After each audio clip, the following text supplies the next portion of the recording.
Hey, this is Chelsea Dupre, host of CJ and Cell. Thanks for listening to the following podcast on Public House Media. This is Rachel Mullins, host of #NoFilterFriday here on Public House Media. Thanks for listening to the following broadcast on Public House Media. Once you're done with this episode, I hope you'll come check out my new show, #NoFilterFriday, where we talk about all of the sexual misconduct allegations swirling around Hollywood. A new show drops every Friday at 8:30 Pacific Standard Time. Don't forget to subscribe on iTunes so you'll never miss an episode of #NoFilterFriday. Thanks again for checking out the following broadcast on Public House Media.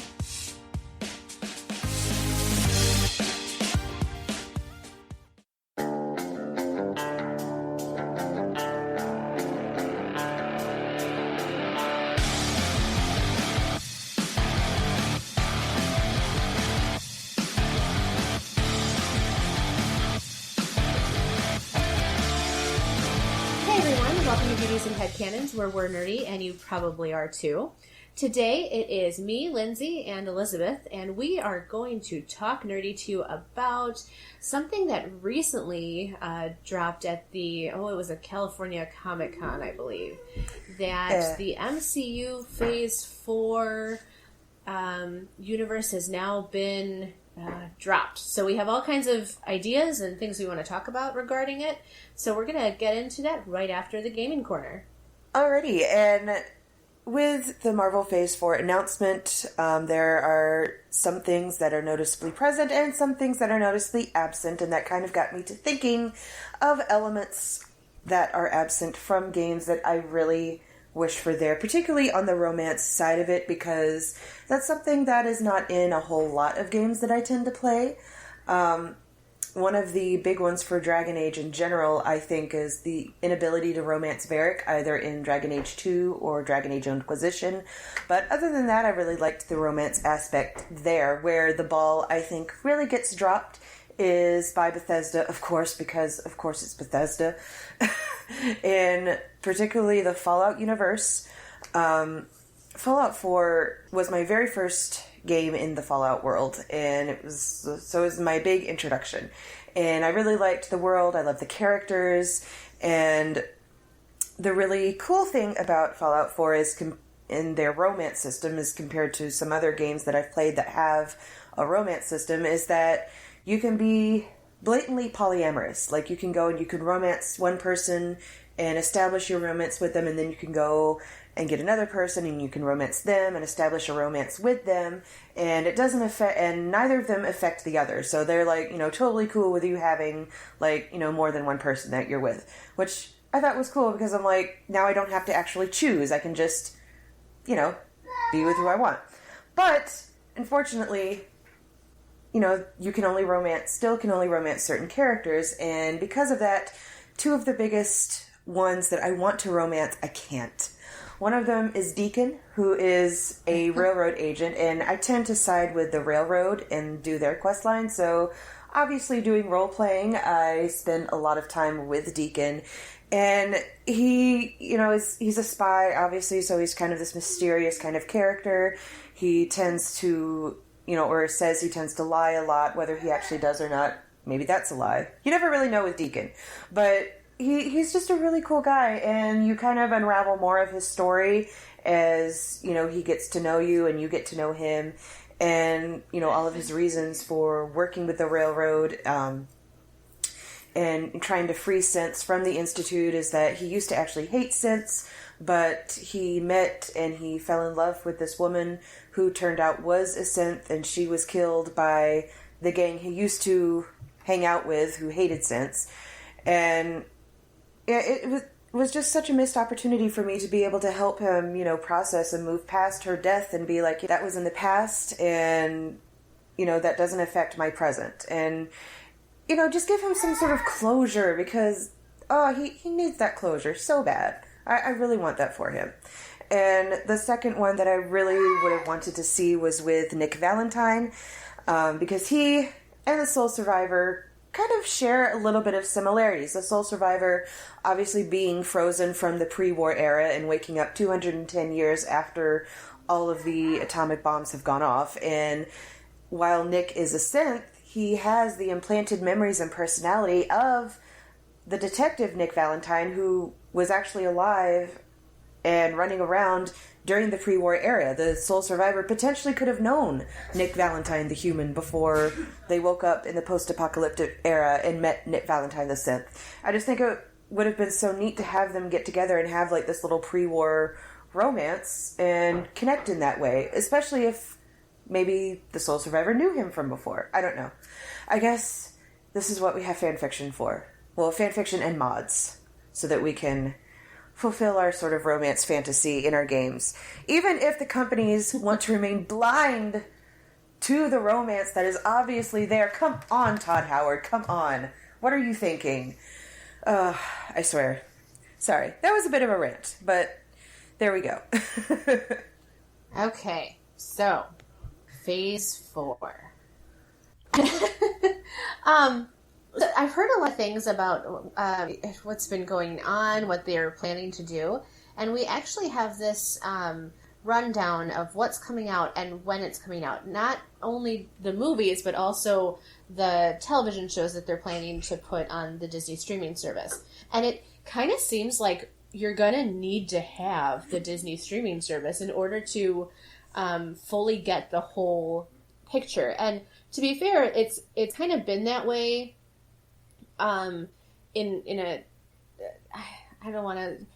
so far, we are at a point where you could have watched the Netflix Marvel movies or the ABC Netflix or ABC Marvel movie, the show Inhumans, or you could have seen Agents of S.H.I.E.L.D. on primetime television, and they have some conflicting things going on, but they are all still in the same MCU universe. So you still get this idea that all of these different things are happening in the same world, but they don't necessarily, you don't miss any of the story by missing the show. So Agents of S.H.I.E.L.D. really doesn't bring a whole lot to whatever's going on in the movies. But it looks like with these, we're going to have the Winter Soldier and Falcon show that's going to really tie in to the movies that are going to come up, as well as with WandaVision. So let's try and break that down. The first movie that has been announced for Phase 4, and I'm bummed we don't get anything for the rest of this year. I know, right? I mean, I know they have to record it and they have to do everything, and they just announced this, and yes, I know that it's August, but I also feel like these next 5, 6, it's going to be, the tentative date is May 1st, 2020, so that's, how many months is that? 9 months? Too many months. Before we really have another MCU movie. Too many months. Exactly. It does give them a lot of time to get it right and to get it done.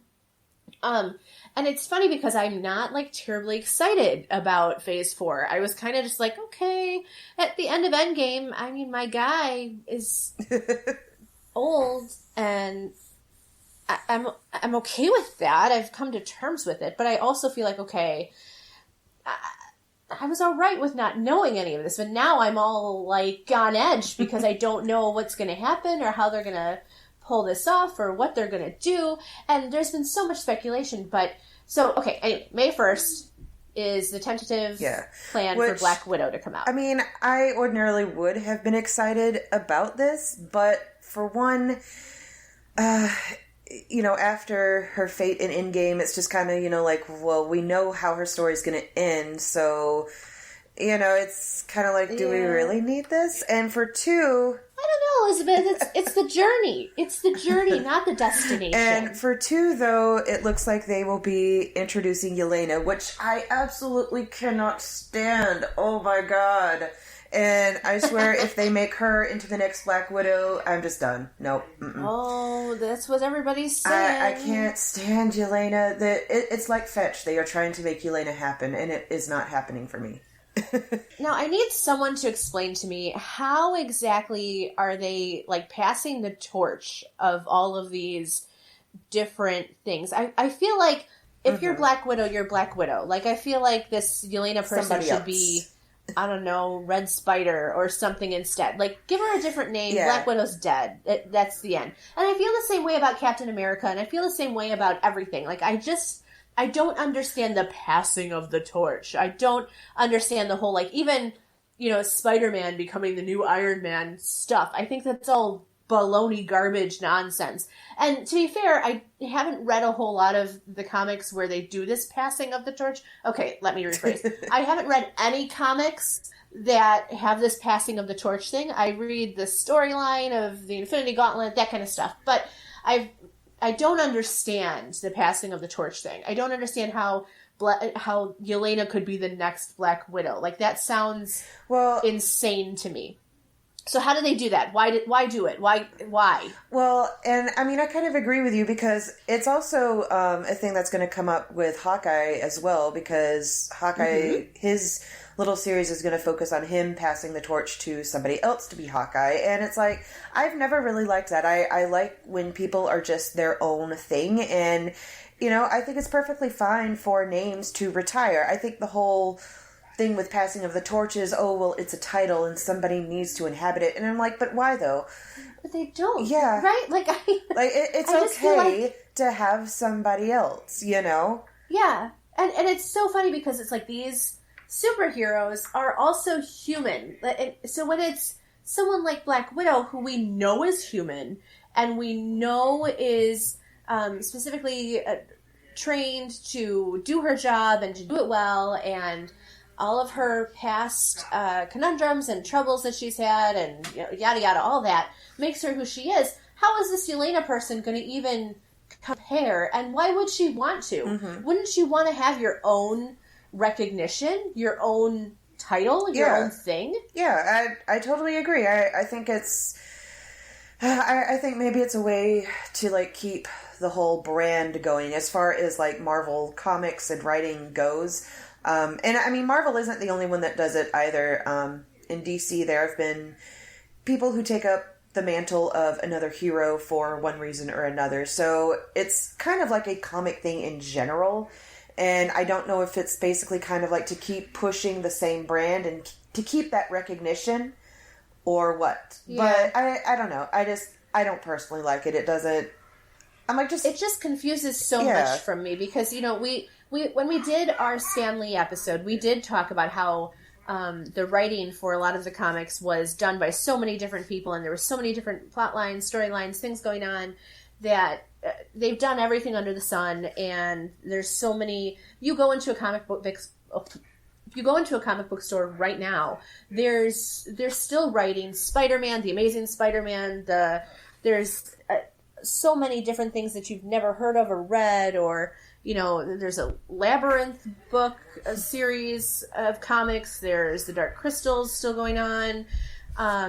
All these different things, not to, defer from the MCU or Marvel in any way, but there's just so much happening. These people are obviously still writing comics, and they're still doing a great job. People are still going into the store and buying them. And, you buy the little one that you can read in a couple days if you're casually reading before bed. So, I mean, it's fantastic, and I love that artistry is out there and that these things are still being done, and kids are still reading them and gobbling them up like cookies. I love it.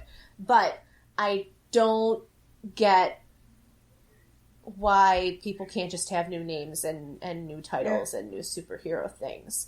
Even, Aurelia tries to tell me about Captain Marvel and Miss Marvel, and they're already talking about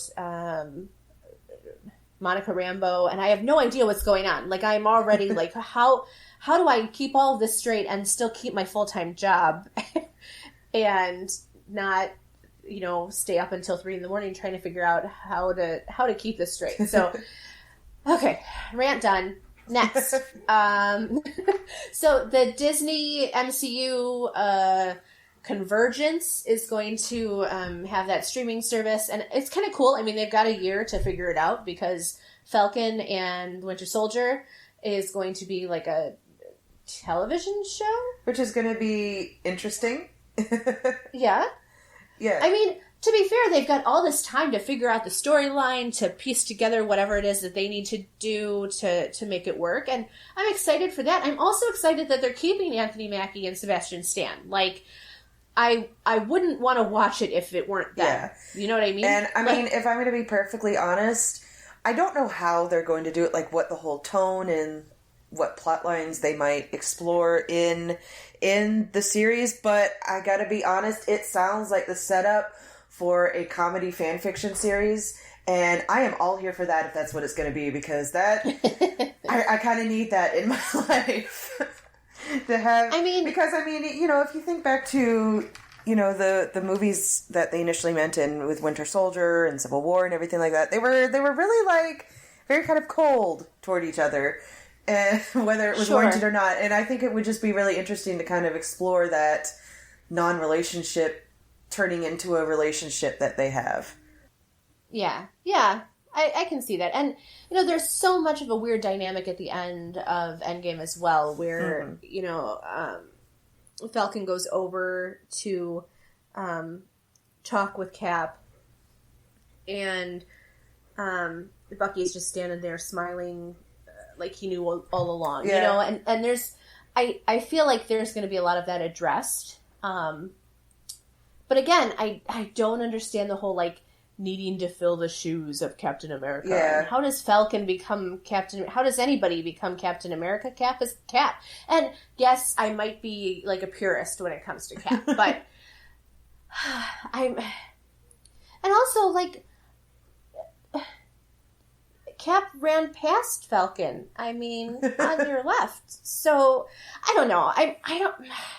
I'm hoping for the best, and I know that they've got the greatest team of writers and so much source material and things that they can work with, but I'm just like, I don't understand the whole passing of the torch thing. Yeah. I do think that they're going to bring back some really cool things, though. Oh, yeah. We didn't talk about, like, the lineup of the actors that they have coming into Black Widow. Like, I don't know how I feel about Rachel Weisz being in the MCU. I like her in general. Although, like, really, like, the best work I know her for is for The Mummy, with Brendan Fraser, which I absolutely love. Oh, so. That was like 100 million years ago. I know. So. But still, I loved her in that, and I loved the movie, so I'm hoping it will be good. Honestly, I think that might be the only thing I liked her in, so we're going to agree to disagree on this. I honestly don't... I can't remember anything else I might have seen her in. I think a couple of, like, scary movies that she was just in. Okay, so the next movie that is being announced is in November of 2020, which means I get to go see it for my birthday. Woohoo! And that one's going to be The Eternals. Now, again, I feel like I need to read a lot of comic books that I don't have access to right now. But that one's actually going to be a movie, and it's also got an awesome lineup of actors that we know that are going to be in it. Most notably, I can see Angelina Jolie and Salma Hayek. And yes. Gosh, I hope they hate each other because I just want them to spar like nobody's business. But they are supposed to be like this ensemble of an immortal alien race. Where have they been this whole time? What's going on? There's So, I mean, there's plenty of questions to answer, and I love it. Have we seen the Deviants at all yet? I don't think so, and from what I've seen, it looks like their whole movie is supposed to basically, like, span across a millennia, and I guess, like, explain where they've been this whole time. Well, but how do you make a movie of that? Do you know what I mean? I don't know. Just like probably covering that spans a millennia. Maybe just like covering like certain important aspects. I know Cloud Atlas was very good for doing something like this, in that it told different stories spanning like just hundreds of thousands and thousands of years, and they were all like interconnected in some way, but still, I mean, they were all taking place at completely different points of time. So, it is possible, but it's just a matter of doing it well. And, I mean, you know how I feel about Marvel doing things well. Lately, I think it's kind of a little more hit and miss, so hopefully it will be a hit. Well, I love Marvel. I will always be a Marvel person. I feel like I'm just really worried about everything. I don't know, maybe I'm my mom's daughter when it comes to it, and I'm just going to be a worrier, but I'm just real worried about this. I wanted to look up the Inhumans show because it was mentioned in the Eternals discussion, but I didn't get a chance. And again, it looks like something that just, they went for a season. One of the main actors had a really cool concept about how he's from another planet, so he communicates with sign language, but it's his own sign language, so it's not American Sign Language. Yeah, because he can't speak, because if he speak, his voice generates these sound waves that will basically shake everything apart. It will start earthquakes and stuff. His name, I think it's Black Bolt. Am I remembering correctly? Yeah. But yeah, he is so cool. They were on that Avengers Assemble cartoon. They did a little storyline with them. And it was so cool because, normally the episodes that he's in, it will culminate into a point where they're in such a tight position that he has to use his voice. And he usually just says, one or two words. But when he does, everything stops, and it's really cool to see. Can you imagine having that kind of power? I know. He literally just whispers, and everything just shakes. It's so cool. And if they're not doing the Inhumans, then I guess we're not going to see Lockjaw, which I'm kind of disappointed about because I really love Lockjaw. He's just the most adorable dog. I mean, who doesn't love a little superpowered dog? I also want to talk real tangentially as well about the idea that residents of the Earth having all of these different people, entities that can come in to protect them or save them from evil forces or the deviants or whatever. I wonder if anyone ever is going to address the concept of how that makes humans react more dependent. Yeah, well, how they react, but also how they would not react. At what point do they stop defending themselves and instead look to these other entities to save them? Yeah. Obviously there's the Defenders, and that was specifically humans with extra powers from whatever source they came from. But when it's the Avengers, such as Thor or Spider-Man or Iron Man, how often do Earthlings, humans, wait to be saved as opposed to being able to save themselves? It's something that I've been thinking about too with Spider-Man a lot, where there were scenes where Mysterio was flying around, causing all this havoc, and everyone really can only just run. It's almost as though they were just waiting to be saved, waiting for someone else to come in. And I don't know that that's necessarily a great message to be sending, that there's always going to be something else that will save you. Does that make sense? Oh, no, it does. It kind of lulls you into a sense of security. It's oh, well, why should we even learn about things or try to figure out ways to defend ourselves when we could just depend on something else? Right. Yeah. I just worry how humans will react and how they're going to not react when it comes down to things. Yeah. And I mean, the X-Men universe, in general, has always been good about showing, a negative reaction to, the basic, interaction of living just side by side. Not even necessarily, mutants saving people and assisting in some ways, but just existing in general. And obviously with the different X-Men movies we've gotten, it's all been kind of, up and down and kind of rocky and not always that consistent. So, I'm wondering if now that, we're kind of coalescing under one label, if we'll finally get a chance to really actually address some deeper issues other than just existence. Right. I do feel also in the Defenders and Jessica Jones and everything, there's a certain sense of, there's a lot of fear. And X-Men, I feel the movies that I did watch had a lot of hatred, pure out. I feel it's been a while since I've watched any of those, to be honest. But there was a distinct desire to eradicate the unknown, and I I'm interested to see how the MCU is actually going to like converge those two things and address it, honestly, because humans are humans. We are afraid of the unknown, but we also are defensive, and I don't know. We could talk forever about it. So let's keep going. This could be a whole episode in and of itself. February. I know. Oh my goodness. I keep coming up with these things where we just need to talk. Like, we just need to roll with it.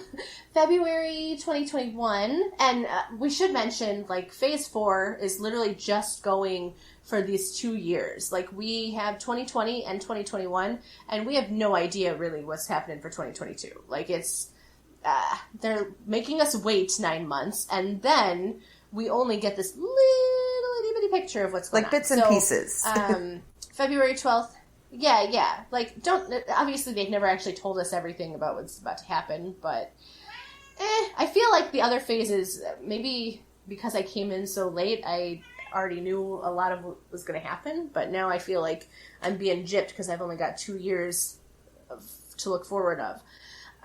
Shang-Chi and the Legend of the Ten Rings. Which is a more minor character from MCU, which I do like that they're bringing in, like, characters that aren't as widely known. I know that's something, like, I've expressed in relation to DC, especially when they keep bringing up the Joker, and I'm like, there are other characters that you can focus on. Sure.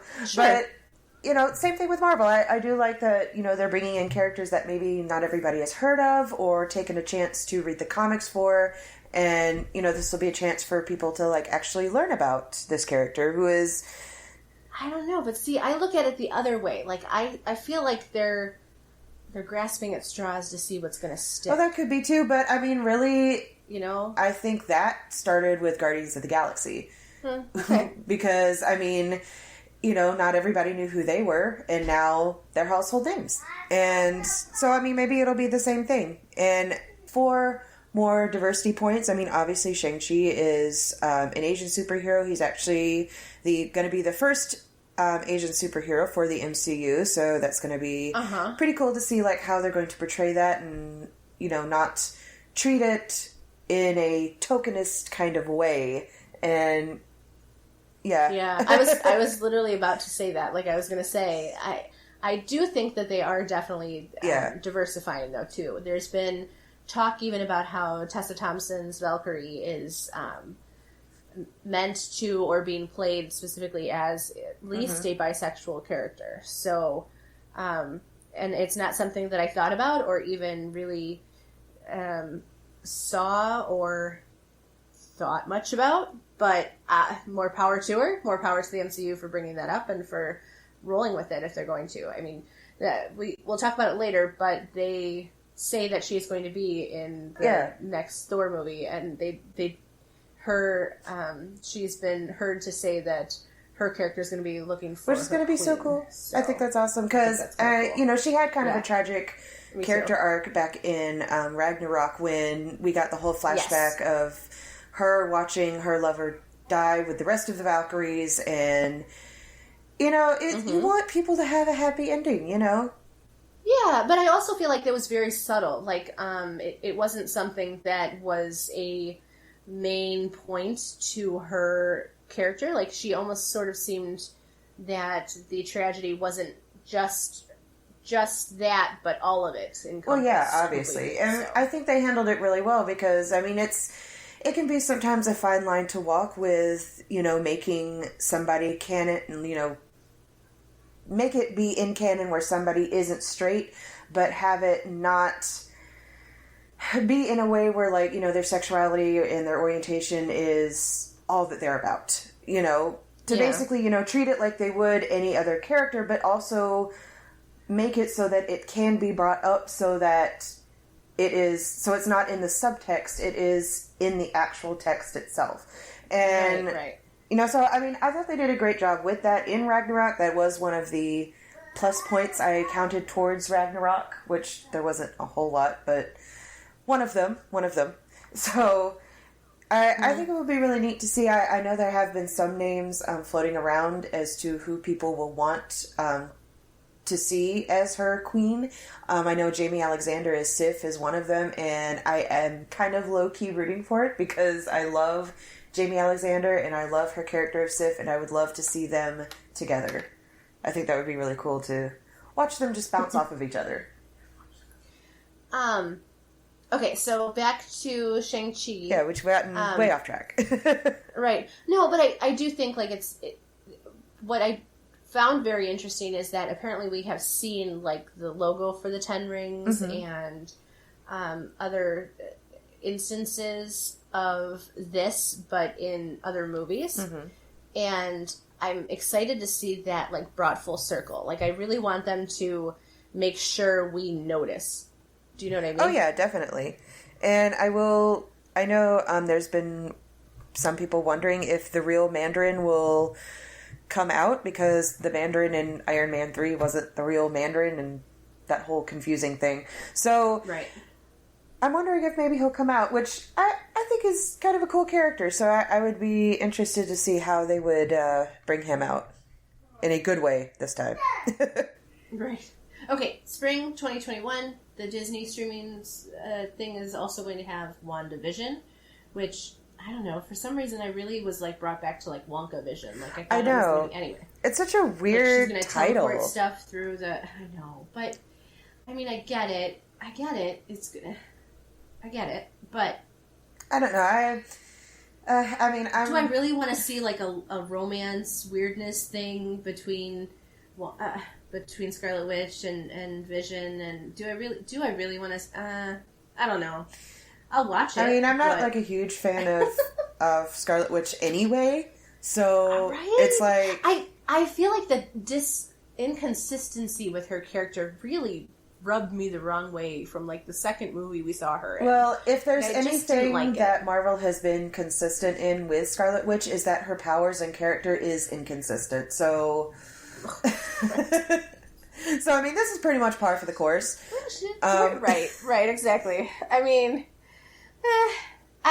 it's interesting because it says it's going to have the things that we've read have said, like, it's going to be a 1950s aesthetic, that it's going to have, like, a darkness around Vision, and... But it's also supposed to take place after Avengers Endgame, right? Sure. So... Yeah. But Vision is dead. During, he was killed in Infinity War. And he wasn't snapped. He was killed when Thanos took the stone from him. So, like, I'm just like, how are you setting this up to make it work? I don't know. I don't know.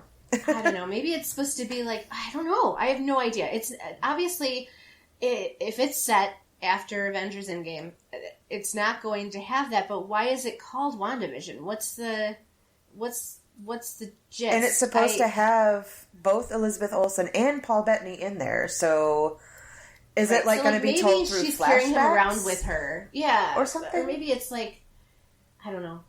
I can really only speculate. It sounds very confusing, which I'm already, like, not that excited for. But this is also the first time that we've heard that you're going to want to be able to watch the show in order to understand the next Doctor Strange movie. So... I mean, that's kind of cool.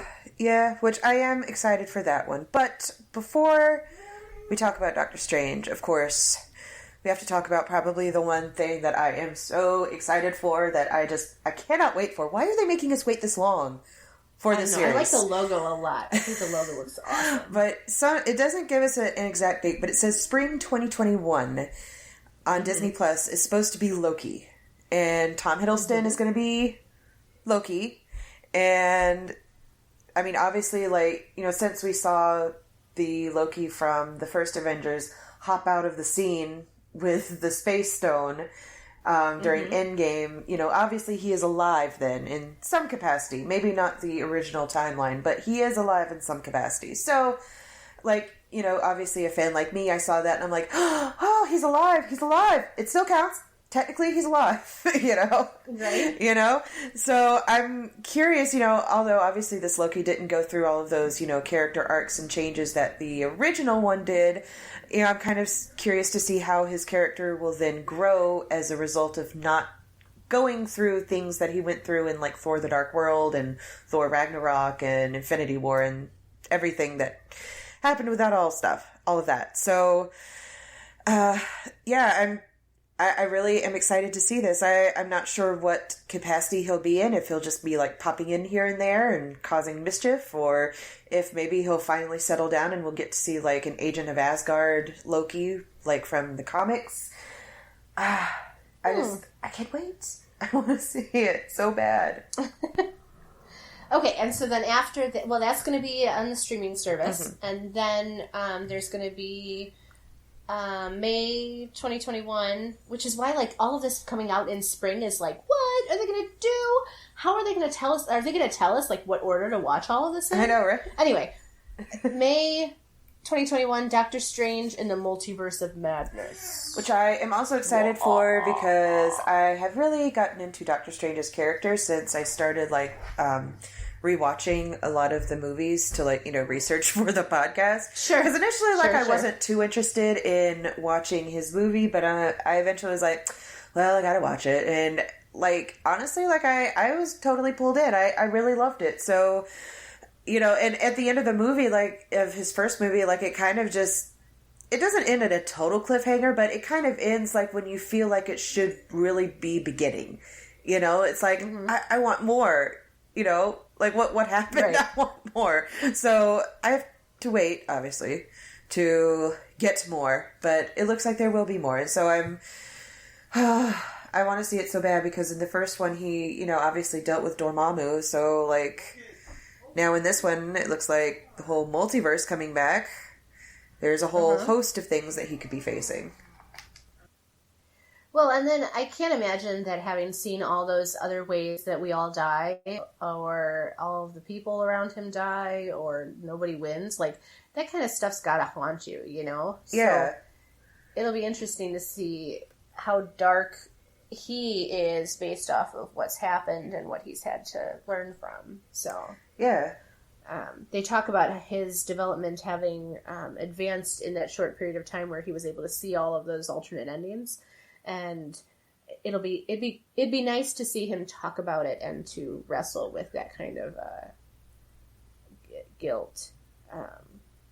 It would be interesting to see, like, you know, kind of the effects of that. I mean, I can't imagine that it wouldn't be dissimilar to PTSD, because even if those things didn't happen, like, he still saw them happening, I assume in an extremely realistic way. And, you know, sometimes, you know, if witnessing an event is, you know, traumatic, you know, even if you're not in the midst of it, you can still develop PTSD just from witnessing it. Well, so, sure. And there's lots of speculation too, as like people who stories that are written about multiverses and seeing yourself or people you care about die in other timelines and them not dying in your timeline. That would screw me. Yeah. I mean, I'd be like, wait, what? Right. Summer 2021. Supposedly there's going to be a show called What If, and it's going to be like all of our fan fictions about what if something else had happened or if somebody had done something else. Which is why, you know what's really funny? We're going to have this like drought from right now until May of next year, and then in 2021 they're just going to flood us. Like, it's going to just be a flood of Disney Plus stuff. I mean, holy cannoli, we're going to lose our minds. Yeah. And the What If series was always very interesting to me because, I mean, obviously that's a big cornerstone of fan fiction, is taking, you know, a what if and spinning it into something, you know, spinning a whole story into existence. And in the case of the What If comic series, it was basically like Marvel did that themselves and is like, you know, took all of their own, you know, headcanons and, you know, questions and kind of just wrote their own fan fiction that is also canon, sort of, in a way. Like, not really canon, but still, like, it's from an official source. So it's just interesting. I'm kind of curious as to what all storylines they're going to cover. I know the first one is supposed to be what if Peggy Carter got the super soldier serum instead of Steve Rogers. So, I mean, I can get behind that too. Yeah. I feel like I can get behind just about anything that they, especially like fan fiction of the, I love it. I'm excited. I'm a little worried that I'm not going to be able to like really do a whole lot of working that year, but you know, that's all right. Okay, let's quickly, there's a few other ones that have been announced that they want to do or that they're going to do. You mentioned earlier Hawkeye. That one's supposed to be a streaming show, and that one's in fall of 2021. So, I mean, essentially, if this runs like Netflix, they're just going to drop all these shows in for us, and we're just going to have to binge them until we're good. It's going to be, Jeremy Renner's still going to be in it, which is great. And he's supposed to, again, passing of the torch to a young girl who's going to take over as Hawkeye. Does that mean he's no longer Ronin, or what? What's going on with that? I mean, since he kind of came back, like, since Natasha brought him back from doing his Ronin stuff, I assumed since then he kind of left that behind him and took on the mantle of Hawkeye again. But, okay. I mean, he is, I mean, not like Jeremy Renner's old, but I mean, still the character of Hawkeye is getting older. He does have a family, and I mean, obviously he lost that family and has that family again. And so, I mean, if I were him, I'd kind of want to retire myself, you know? Yeah. Be like, I can see that. You know, like I want to spend time with this family that I totally lost for 5 years and got back just with a snap. So, I know it mentioned that they're going to bring in Kate Bishop to kind of be the new Hawkeye. And so, yeah, so it looks like maybe potentially in the future, if Hawkeye ever pops up in the MCU again, it'll probably be Kate instead of Clint. Right. More passing of the torch. Apparently I'm going to also be going out for my birthday in 2021 to see a Thor movie. That one's Thor, Love and Thunder. And that one has Natalie Portman, presumably picking up Mjolnir. Or something. Sure. Cool. I think I am kind of excited about this. I know Natalie Portman had previously said that she didn't want to do Jane Foster again, and I totally understood her decision because her role in the other movies was really more of just like a placeholder. Like, she wasn't that important. She was just kind of there. Things were happening, but she didn't seem to have that much agency. And doing something like that, I think, can get kind of boring. So I totally understood her decision to like kind of step away from that role. But it looks like they're going to be covering the whole arc from the comic where she actually takes on the powers of Thor and sort of becomes Thor in a way where, you know, she gets the powers and she uses Mjolnir and all that stuff. So, I mean, I know, like, some people have been calling her out for, oh, that's such a double standard. And to me, I don't really think so because she had a character who she thought was boring and she didn't enjoy playing. She fulfilled her contract with them and then was like, you know what, I'm good. And now they come back to her and is like, well, we'd like to do this with that character, but we're going to do this and this with her instead. And she's going to be a lot more interesting, going to be a lot more important. And, you know, I think she is more than, you know, capable of changing her mind in a legitimate, honest way of saying, looking at it and saying, you know what, this is interesting now. And I would like this now. I think aside from all those things, though, too, there has been some questions as to what's going on with her for a few movies now. Mm-hmm. And there was, you know, a couple of times where Thor mentioned her or, you know, it's as an offside. And that's all well and good. But I do like the idea of a finality to her in some way, shape, or form. Like, knowing what happens to her. And I do feel like Thor still has that place in his heart for her as well. So I'm excited to see that, aside from any actor decisions or whether or not that was why they decided not to play the character for a few movies, or, you know, if it was director differences or not, because I've heard speculation either way. But I do feel like ending or bringing her story full circle is a cool thing to do. Oh, yeah. I'd rather have have an end rather than just a giant question. Yeah, exactly. Kind of, bringing it, like you said, bringing it full circle and completing it. That's kind of my big thing where, I like characters to get that completeness feel to them instead of just leaving things hanging. All right, so this one should be something that I think that you might get behind because they're going to reboot Blade? No. Oh, God. No? I am like, I don't know. They announced this and I just... Right? I don't know. I was honestly... I was kind of curious, but then I heard that they weren't bringing back Wesley Snipes, who I heard was more than willing to come back, and then I'm like, okay, nope, I'm out. Oh, but isn't he, super old now? Not really. I'm sorry, but... visually, he doesn't really look that old. At all. Honestly, he looks the same as he did, to me at least.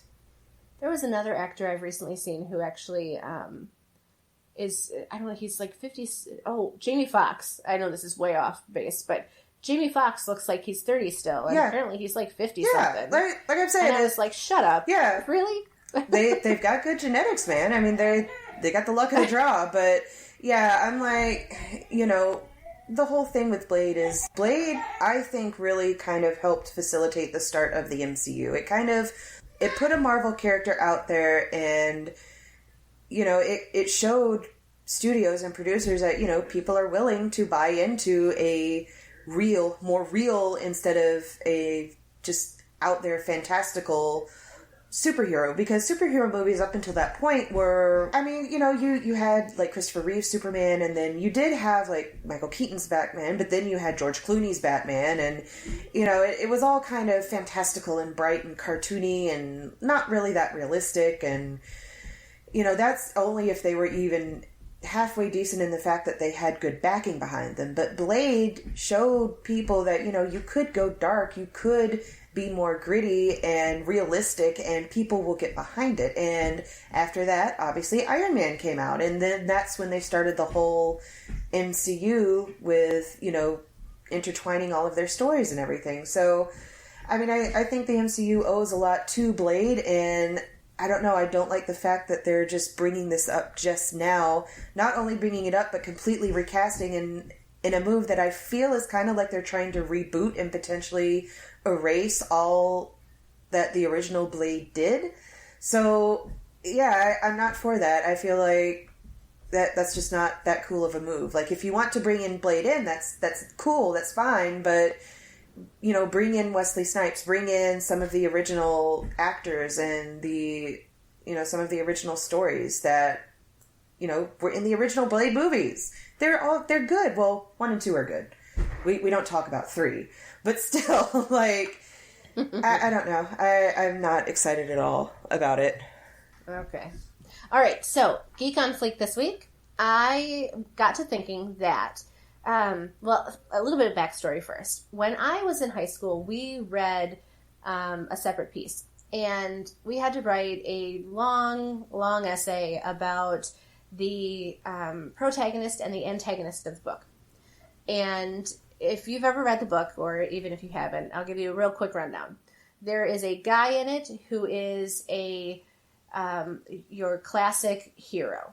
And he is the one you're rooting for. He's the main character. He has some bad stuff happen to him, blah, blah, blah. And then there's his best friend who has, all the bad stuff happen to him. And he reacts poorly or something to it. And I had them switched in my essay. I had the main character as the antagonist, and this other guy, I think his name was Phineas. I had him as the protagonist. And I had really good reasons as to why I felt that way. And my teacher gave me a C on my essay because she said that I had it all wrong. So that's always stuck with me too. It was college level writing, and I was so mad at her, and it was the first essay I ever wrote for her. So it got me thinking that we've all heard that Thanos is thought to be an anti-hero. And I wanted to talk a little bit about what makes someone an anti-hero, because Aurelia and I were actually talking about this a while ago, and she told me that an anti-hero is someone who only will do something if it benefits them. Okay. But the internet disagrees with you. It says that an anti-hero is someone who still does things for the greater good, but with a morally ambiguous reasoning or actions. But, I mean, it could be both things. So, like, the classic hero is going to be someone who you're always rooting for, has the typical reasons why they're a hero. So they're going to be brave, they're going to be true, they're going to always do the right thing, they're going, Captain America, Superman, when classically written anyway. I guess Batman would technically be, again, different ways that he's written would be an anti-hero. I think it's interesting because I would think that Batman would be the hero, but the Red Hood would be an anti-hero because Batman... So basically, the anti-hero does the right thing, but maybe not for the right reasons. But then there's also something called an anti-villain. And an anti-villain does the wrong thing, but their motives are often noble, or at least sympathetic. So they've got, like, characteristics you don't commonly associate with bad guys, but... So at the end of the day, if you're not sure which one's which, I mean, I don't know, if you're writing these characters, I think it's interesting that the development of an anti-hero really started from, like, the satirical desire to reflect life and reflect all the different kinds of life there are. So even, like, straying away from superheroes and that kind of hero, anti-hero perspective, there's also people like Clint Eastwood's character in, I want to call it A Fistful of Dollars. I don't know if that's right or not. But he is the one you're rooting for, but he's not necessarily doing things that... There's like a moral gray area with his character. So it's interesting to me because, especially like with Loki... Of course. Because who doesn't love Loki? Aurelia loves Loki. He's always been like the anti-hero to me. He's, someone who's confident and brave, but stoic and, I don't know, intelligent, handsome. Maybe I like him. Maybe Aurelia doesn't like him. I don't know. But I feel like there's a lot of things like that floating around in the MCU too. So to bring this whole thing all the way back around, even when you're looking at the Defenders, where Jessica Jones is an anti-hero. She is, when she does do good things, she doesn't want the credit for it, and she doesn't want anyone to really know it was her anyway. And I think it's really cool that we've got these many different layers of many different people to root for or to not root for in all of these different venues for us. All right. Well, what about you guys with the whole announcement of Marvel Phase 4? What are you most excited for? What are you least excited for? What are you most curious to see how they're going to interpret? Reach out to us on our social media. We have on Facebook, Twitter, Tumblr, and Instagram. We are posting almost every day of the week, so we're going to have posts for you to talk to us on, interact with us with. And like I said, if you have any thoughts or opinions on Marvel's Phase 4, make sure you let us know. And that's it for this week. I'm Elisabeth. And I'm Lindsay, and thanks for getting nerdy with us today on Beauties and Headcanons.